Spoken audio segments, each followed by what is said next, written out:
Chicken fry বাসায় বানাতে গেলে অনেকেই বলেন রেস্টুরেন্টের মতো মজা হয় না, উপরের লেয়ারটা মচমচে হয় না, আবার উপরের লেয়ারটাও বাসায় বানানো বেশ ঝামেলা মনে করেন। এই নানান সমস্যার সমাধান পেয়ে যাবেন আজকে আমার এই ভিডিওটিতে। আমি চেষ্টা করেছি খুব সহজেই আপনাদের সমস্ত সমস্যার সমাধান দিতে। তো হ্যালো, আসসালামু আলাইকুম, চলে এলাম টেস্টি ফুড রেসিপি পেজ থেকে। তো চলুন রেসিপিটি দেখে নেওয়া যাক। প্রথমে আমি মুরগির মাংস সাইজ অনুযায়ী কেটে খুব ভালোভাবে ধুয়ে নিয়েছি। এরপর এর মধ্যে দিয়ে দিয়েছি লবণ, শুকনো মরিচের গুঁড়া, আদা রসুন জিরা বাটা, গোলমরিচের গুঁড়া, গরম মশলা গুঁড়া, এক ফালি লেবুর রস ও 2 টেবিল চামচ সয়া সস দিয়ে সবগুলো উপকরণ খুব ভালোভাবে মাখিয়ে নিয়েছি। মাখানোর পর এটি রেস্টে রেখে দিয়েছিলাম 2 ঘন্টার মতো। এটি মেরিনেটের জন্য বাইরে রাখা যাবে না, অবশ্যই ফ্রিজের নর্মাল টেম্পারেচারে রাখতে হবে। এরপর আমি চিকেন ফ্রাইয়ের কোটিং যেভাবে রেডি করেছি তা অবশ্যই ভালো করে দেখবেন, তাহলে আপনাদের চিকেন ফ্রাইয়ের কোটিং বানাতে আর ঝামেলা মনে হবে না এবং আপনাদের কাজও অনেক সহজ হয়ে যাবে। এখানে আমি নিয়েছি 3 কাপ আটা, লবণ, শুকনো মরিচের গুঁড়া, গোলমরিচের গুঁড়া, সবগুলো মিশিয়ে এর মধ্যে দিয়েছি নর্মাল পানি। এখানে আমি বারবার অল্প অল্প পানি দিয়ে আলতো হাতে মাখিয়ে নিয়েছি। দেখে নিশ্চয়ই বুঝতে পারছেন এই কাজটি আমি কিভাবে করেছি। এরপর আটাগুলো আমি চেলে আলাদা করে নিয়েছি এবং চালনিতে সেটি আমি চিকেন ফ্রাইয়ের জন্য কোটিং হিসেবে ব্যবহার করব।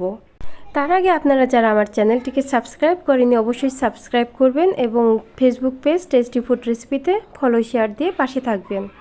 এরপর আমি চিকেনগুলো আলতো হাতে চেপে চেপে কোটিং দিয়েছি। এখানে খুব বেশি জোরে জোরে চাপাচাপি করা যাবে না। দেখতে পাচ্ছেন কত সুন্দরভাবে কোটিংটা সেট হয়ে গিয়েছে। একে একে সবগুলো এইভাবে সুন্দরভাবে কোটিং দিয়ে নিয়েছি। এবার ভাজার পালা। কড়াইয়ে পরিমাণ মতো তেল দিয়ে চিকেনগুলো অল্প আঁচে মুচমুচে করে ভেজে নিয়েছি। ভিডিওটি আপনারা কে কোথা থেকে দেখছেন তা অবশ্যই কমেন্ট করে জানাবেন।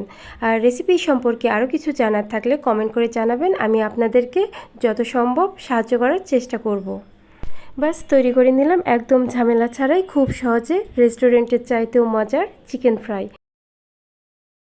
এটি খেতে এত মজা আর এত ক্রিস্পি, আপনারা একবার বানিয়ে খেলে আর বাইরে কখনোই যেতে চাইবেন না। আমি নিজেও কখনো চিকেন ফ্রাই বাইরে খাই না, বাসায় বানিয়ে পরিবার পরিজন সবাইকে নিয়ে খাই, সবাই খুব মজা করে খায়। আর আমার পেজে আরও একটি চিকেন ফ্রাইয়ের রেসিপি দেওয়া আছে, ওখানে কোটিং সিস্টেমটা আলাদা। আপনারা দেখে নেবেন, আপনাদের কাছে যেটা সহজ মনে হয় সেটা তৈরি করে নেবেন। আমার কাছে এটা বেশি সহজ লেগেছে, তাই ভাবলাম আপনাদের সাথে শেয়ার করি। আমি সবসময় চেষ্টা করি খুব সহজেই মজার রেসিপি আপনাদের সাথে শেয়ার করার।